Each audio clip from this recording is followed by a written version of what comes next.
Hello good morning everyone and Jai Masih सबैजनालाई। First of all परमेश्वरलाई धन्यवाद भएको आजको यो सुन्दर दिन दिनुभएकोमा। र आज मैले लुका 6 अध्यायलाई पाठ गरेको छु।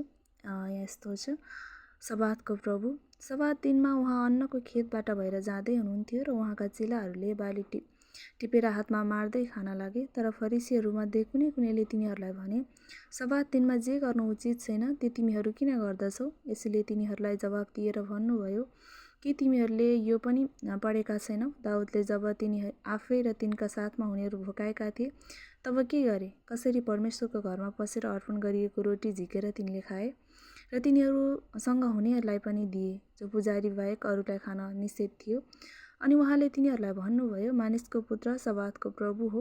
अर्को शब्दमा सभा घरभित्र पसेर उहाँले शिक्षा दिनुभयो। अर्को सबातमा सभाघरभित्र पसेर उहाँले शिक्षा दिनुभयो। त्यहाँ एकजना मानिस थियो जसको दाहिने हात सुकेको थियो। उहाँले सबातमा निको पार्ने काम गरेको खण्डमा उहाँलाई दोष लाउने नियतले शास्त्री र फरिसीहरू उहाँको चेवामा थिए। तर उहाँले तिनीहरूको नियत थाहा पाउनुभयो र सुकेको हात भएको मानिसलाई भन्नुभयो, यहाँ आऊ र खडा हो। अनि त्यो उठ्यो र खडा भयो।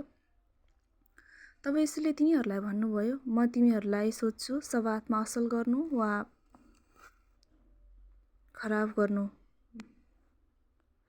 प्राण बचाउनु वा नष्ट गर्नु, कुन चाहिँ उचित हो? अनि उहाँले सबैलाई चारैतिर हेरेर त्यस मानिसलाई भन्नुभयो, तिम्रो हात पसार। त्यसले त्यसै गर्यो र त्यसको हात सधैँ भइहाल्यो।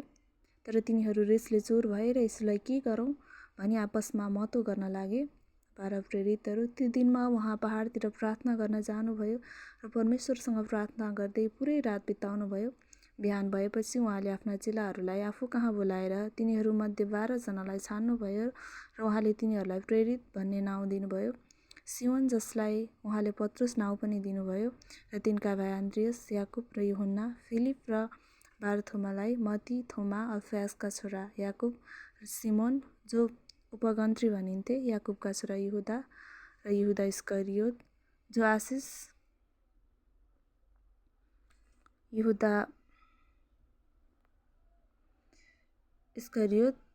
जो पक्षघाती भए, आशिष र श्राप।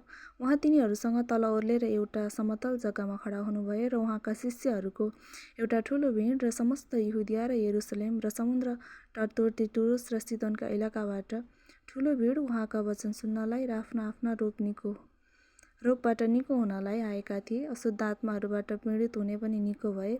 सारा भिडले उहाँलाई छुन खोज्दथ्यो, किनकि शक्ति उहाँबाट निस्किरहेको थियो र तिनीहरू सबैलाई निको पार्दथ्यो। तब उहाँले आफ्ना चेलाहरूमाथि नजर उचालेर भन्नुभयो, धन्य तिमी दीन हुनेहरू, किनभने परमेश्वरको राज्य तिमीहरूकै हो। धन्य तिमी अहिले भोकाउनेहरू, किनभने तिमीहरू तृप्त हुनेछौ। धन्य तिमी अहिले रुनीहरू, किनभने तिमीहरू हाँस्नेछौ।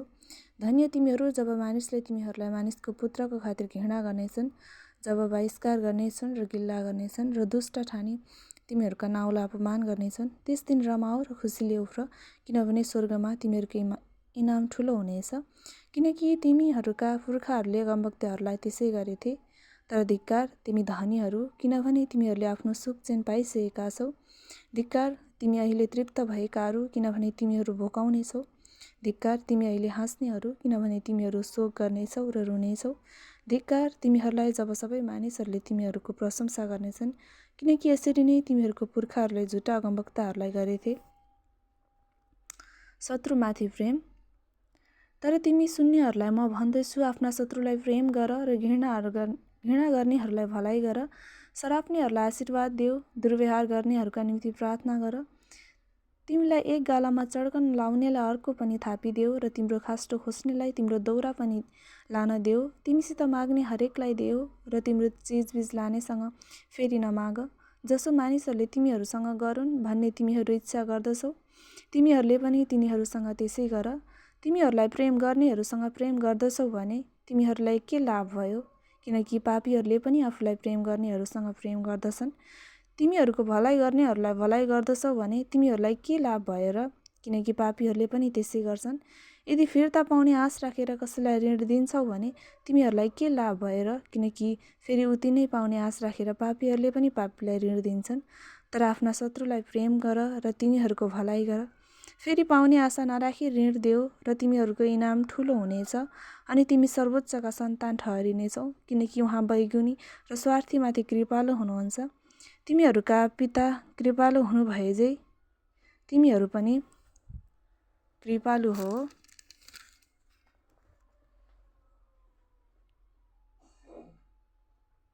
अरूलाई दोषी नठहराउनु। अरूको न्याय नगर।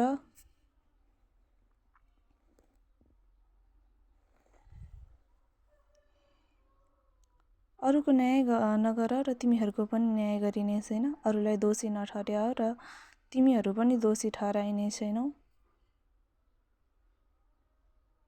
देऊ र तिमीहरूलाई पनि दिइनेछ। मानिसले प्रशस्त परिमाणमा खाँदी खाँदी बेसरी हल्लाएर पोखिने गरी तिमीहरूको पोल्टामा राखिदिनेछन्। किनकि जुन नापले तिमीहरू दिन्छौ त्यही नापमा तिमीहरूले पनि फिर्ता पाउनेछौ। अनि उहाँले तिनीहरूलाई एउटा दृष्टान्त भन्नुभयो कि अन्धाले अन्धालाई डोर्याउन सक्छ?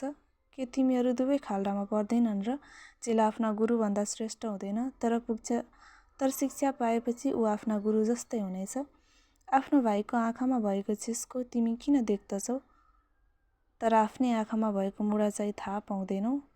तिमी आफ्नो आँखामा भएको मुडा देख्दैनौ भने आफ्नो भाइलाई ए भाइ तिम्रो आँखामा भएको छिस्को निकाल्न देऊ भनी तिमी कसरी भन्न सक्छौ? एकपट्टि पहिला आफ्नो आँखाबाट मुडा निकाल र तब तिमीले भाइको आँखामा भएको छिस्को निकाल्नलाई छर्लङ्गै देख्न सक्नेछौ। रुख र त्यसको फल। कुनै असल रुखले खराब फल फलाउँदैन, न त खराब रुखले असल फल फलाउँछ। हरेक रुख त्यसको फलैबाट चिनिन्छ, किनभने काँडाका झागाबाट कसैले अन्जिर बटुल्दैन, न त पुच्छ्राबाट अङ्गुर। असल मानिसले आफ्नो हृदयको असल भण्डारबाट असलै थोक निकाल्दछ र दुष्ट मानिसले आफ्नो हृदयको दुष्ट भण्डारबाट दुष्ट नै थोक निकाल्दछ। किनकि जुन कुरा हृदयमा भरिएको हुन्छ मानिसको मुखबाट त्यही निस्कन्छ। दुई घरको दृष्टान्त। मैले भनेका कुरा गर्दैनौ भने किन मलाई प्रभु भन्दछौ? जो म कहाँ आउँछ मेरा वचन सुन्छ र ती अनुसार गर्छ त्यो कस्तो मानिस हो? म तिमीहरूलाई बताउनेछु। त्यो एकजना घर बनाउने मानिस जस्तो हो, जसले आफ्नो गहिरो खनेर चट्टानमाथि जग बसाल्यो। अनि जब भल आयो र जलप्रवाह उर्लिएर त्यस घरमा ठोकियो, तब त्यस घरलाई हल्लाउन सकेन, किनकि त्यो पक्का बनाइएको थियो। तर जसले सुन्छ र पनि त्यस अनुसार गर्दैन, त्यो एकजना त्यस्तो मानिस हो जसले जमिनमाथि जग बिनाको घर बनायो। तब त्यस घरमाथि भल आएर ठोकियो र त्यो घर तुरुन्तै ढल्यो र त्यस घरको सर्वनाश भयो। आमेन।